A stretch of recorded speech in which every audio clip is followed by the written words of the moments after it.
There's breaking news in the Catholic world again, as the Diocese of Charlotte has become the epicenter of the liturgy wars in the Catholic Church.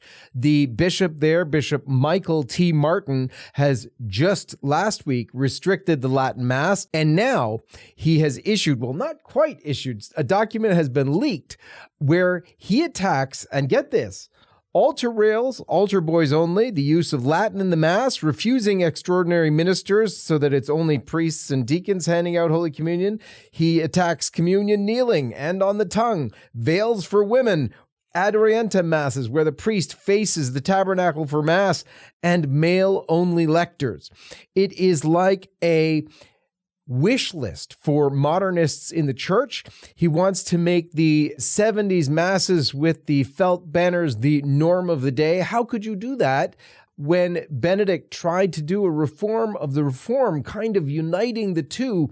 Cardinal Sarah, just a couple of years ago, when he was the head of the Congregation for Divine Worship and Discipline of the Sacraments, asked, as a priest, knowing that Francis wouldn't agree with him, but asked nonetheless that priests face the tabernacle for Mass so that they could adore our Lord with the people rather than facing the people and having them look at him as some kind of show. No, he leads them to Jesus Christ in the tabernacle. He is the leader of the people to Christ as they all worship God together. No, not in the modernist. But it's so weird to see this document because it fights altar rails and even pre-do's, the little kneeler down so that people can kneel if they want to and be able to get up. No, for him, that's not to be done. He can't, of course, refuse Holy Communion to those kneeling and wanting it on the tongue, but he does everything in his power to make it inconvenient, nasty, and mean.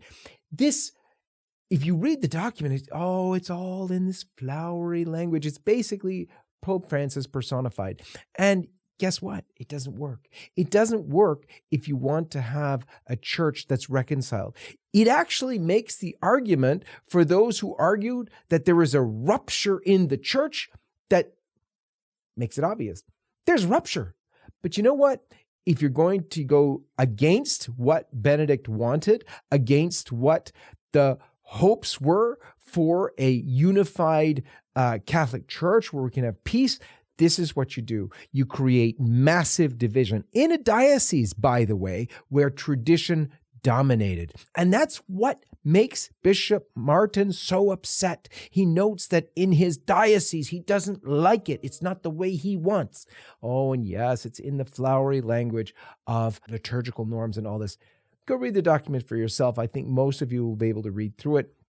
His crush of the Latin Mass is brutal enough. This is going to make for liturgical wars. And my hope is that enough Catholics will stand up and say, no way. For full details, go to lifesitenews.com. May God bless you. For LifeSite, this is John Henry Westen.